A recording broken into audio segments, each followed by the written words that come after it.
Hey, it's Mike again. We're just working at the other storage shop tonight, trying to find some more parts for the rabbit pickup.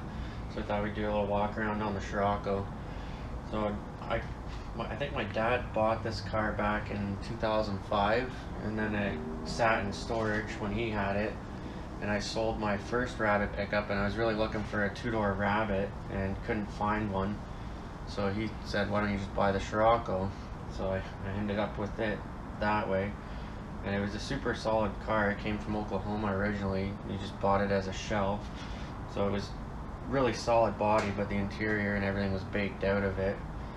So I bought it and then painted it Viper green in 2008, I think, and I put a Scirocco 16 valve, or a Passat 16 valve in there, and turboed it with an Audi 5000 turbo on it, and drove it like that for a year.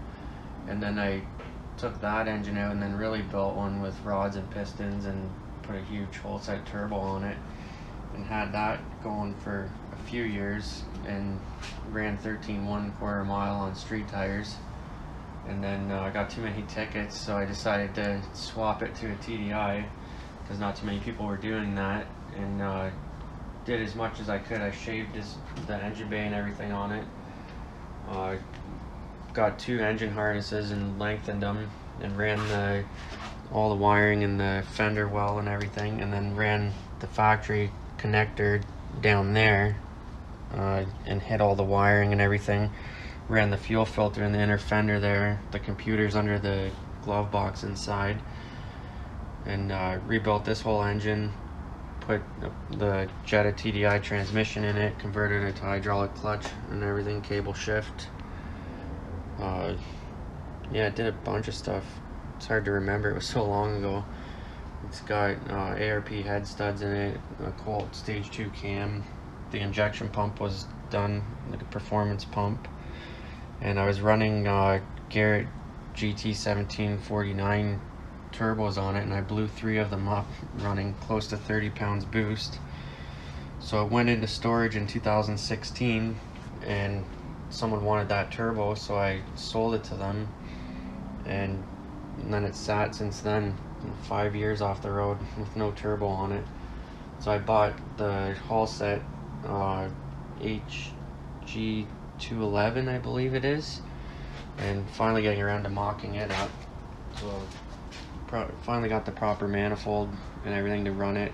I just got to do the wastegate actuator and the downpipe on it, and then hopefully be driving this thing in the summer again. This is the second paint job that I did on it in 2014. I actually painted it myself in a greenhouse, so it turned out pretty good for that. It's an 81, but I backdated it to try and make it look like a 75, so I put the chrome bumpers on it, chrome handles, chrome window trim. I put a build-it-yourself air ride kit in it. When I first got it going, I got the interior redone in the green plaid, and then that was just with the Scirocco seats. And then I think a year later I got Recaros recovered in it. Luckily I had enough fabric left over. I converted the pedal to a Mark IV drive-by-wire gas pedal and made the bracket work, and then got the old school VW Motorsport steering wheel and shift knob in it. What else is there? I got a bunch of sets of wheels for this. This is the last set I did up for it. They're Ronell Racing 3-piece magnesium centers. And then in the trunk I got rid of the spare tire and ran my air compressor and the battery underneath the false floor I made for it, and had the tank in there. So it's really dirty, it needs to be cleaned up, but once it's all nice and clean, I tried to hide as much as I could. So this goes on there, and then the trunk is nice and clean. I got a Bazooka sub in it. Those are really nice because they're all powered by one, so you don't have to have an amp or big sub box in there. But yeah, hopefully get this thing out this year. I think 5 years is too long to have it off the road. We missing driving it, so yeah, I think that's pretty much it on this one. We'll be doing lots of driving videos in it, I'm sure. And yeah, the exhaust I did just 2-inch stainless exhaust with I think it's actually a Volvo muffler I put on it, so it's not straight piped and super loud. And yeah, I think that's it for this. The intercooler I ran too.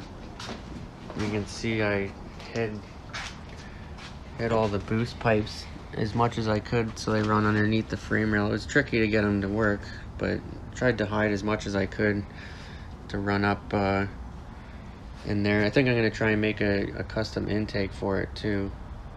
We'll see how that goes. I deleted the heater core, but left the blower motor in there just in case I get stuck in some fog. But yeah, this being a great, reliable car. We drove it 11 hours to H2O a couple times. Had no problems with it. So, yeah. I'm sure there's tons of stuff I'm forgetting, but once we do the driving videos, I'll try and remember it. Maybe we'll post some pictures of all the 16 valve stuff that we did and change that up to the TDI. Even though now the TDI is pretty quick too, running 30 pounds of boost on it. Yeah, oh, even in here, I forget so much of it. I shaved the pinch weld and shaved all in here. Try and do it, make it as clean as possible. I was able to run the clutch master and welded a plate onto the firewall and made a bracket on the pedals so it would all work. Which this is a little different inside than a Rabbit. The Rabbit, you can actually hide the master underneath this instrument cluster. There wasn't enough room in these because they're so squished and short inside. But yeah, that's it for this one.